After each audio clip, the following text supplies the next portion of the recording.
হয়, বৰচলা বিধানসভা সমষ্টিৰ অন্তৰ্গত কঠলু পথাৰত বেলচেৰি নদীৰ ভয়ংকৰ গৰাখহনীয়া আৰু ইতিমধ্যে বেলচেৰি নদীৰ ভয়ংকৰ গৰাখহনীয়াৰ কবলত পৰি কেইবাটাকৈ বাসগৃহ নদীৰ বুকুত জাহ গৈছে আৰু শ বিঘা প্ৰায় কৃষিভূমি ইতিমধ্যে নদীৰ বুকুত জাহ গৈছে, যাৰ ফলত ইয়াৰ স্থানীয় লোকসকলে এতিয়া তেওঁলোকে হাহাকাৰ কৰিবলগীয়া হৈছে আৰু বহু কৃষিভূমি এতিয়াও যি বেলচেৰি নদীৰ ভয়ংকৰ গৰাখহনীয়াৰ কবলত পৰাৰ উপক্ৰম ঘটিছে, যদিও বৰ্তমান পৰ্যন্ত কোনো ধৰণৰ বা নদীৰ গৰাখহনীয়া প্ৰতিৰোধৰ কোনো ধৰণৰ ব্যৱস্থা গ্ৰহণ নকৰাৰ অভিযোগ উত্থাপন হৈছে, যাৰ ফলত ইয়াৰ লোকসকলে আজি বছৰ বছৰ ধৰি যি বেলচেৰি নদীৰ ভয়ংকৰ গৰাখহনীয়াৰ কবলত পৰি তেওঁলোকে হাহাকাৰ কৰিবলগীয়া হৈছে।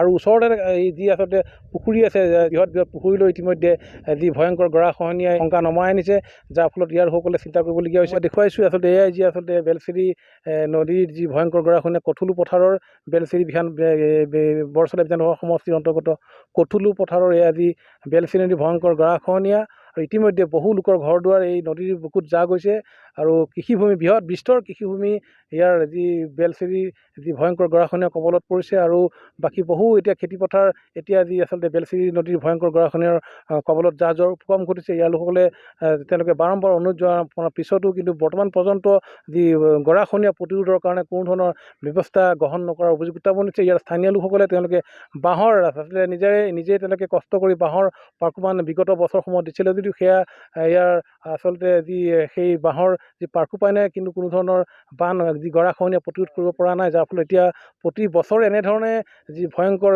গৰাখহনীয়াৰ কবলত পৰিছে। অঞ্চলটোৰ মোৰ লগত স্থানীয় লোক আছে, মই জানিব বিচাৰিম কি ক'ব যে কিমান বছৰ ধৰি ইয়াত এনেধৰণে নদীৰ গৰাখহনীয়াৰ কবলত পৰিছে আপোনালোক? হয়, আমাৰ বৰচলা সমষ্টিৰ আমাৰ কঠলুডুব গাঁৱৰ কঠলু পথাৰ বেলচেৰি গৰাখহনীয়া যিখিনি তাণ্ডৱ চলাইছে, মোটামুটি আজি প্ৰায় 5-6 বছৰ ধৰি বেছি আছিলে।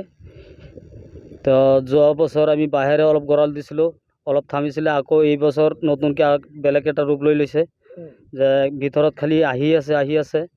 এইফালে আমাৰ বৃহৎ পুখুৰী কেইটামান আছে, প্ৰায় 70টামান পুখুৰী আছে। এইটো ধৰি বুলি হৈ গ'ল, এইটো যদি ভাঙি নিয়ে তেতিয়া আমাৰো এইখন গাঁৱৰ বহুত অসুবিধা হৈ যাব।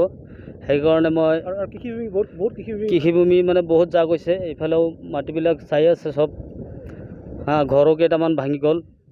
সেইকাৰণে আমি আমাৰ স্থানীয় বিধায়কক বিনম্ৰভাৱে অনুৰোধ জনাইছোঁ যে আমাৰ এইখিনি যাতে কিবা এটা গঁৰালৰ ব্যৱস্থা কৰি দিয়ে, সেইকাৰণে আমি বিনম্ৰ অনুৰোধ জনাইছোঁ। কিমান বছৰ ধৰি আচলতে এনেধৰণে কবলত পৰিছে আপোনাৰ গৰাখহনীয়াৰ?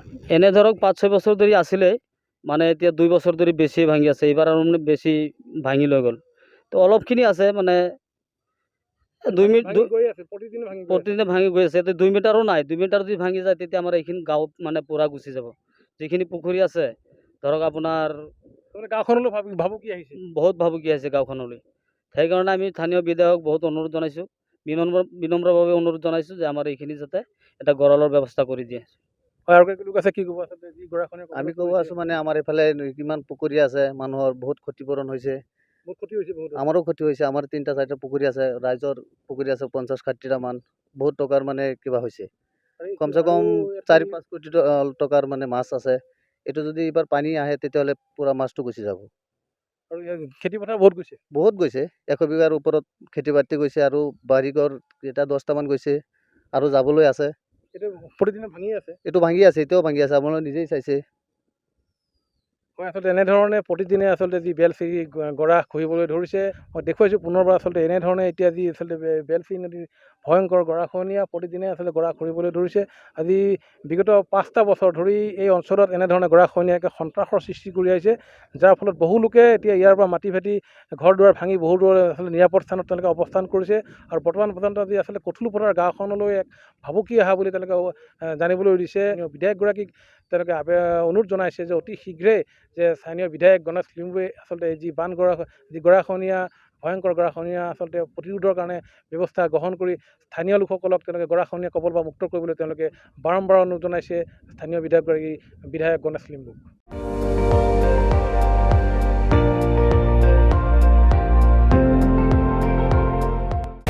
আপুনি চাই আছে ND24, সৰ্বশ্ৰেষ্ঠ নহয় সৰ্বোত্তমৰ দৌৰ।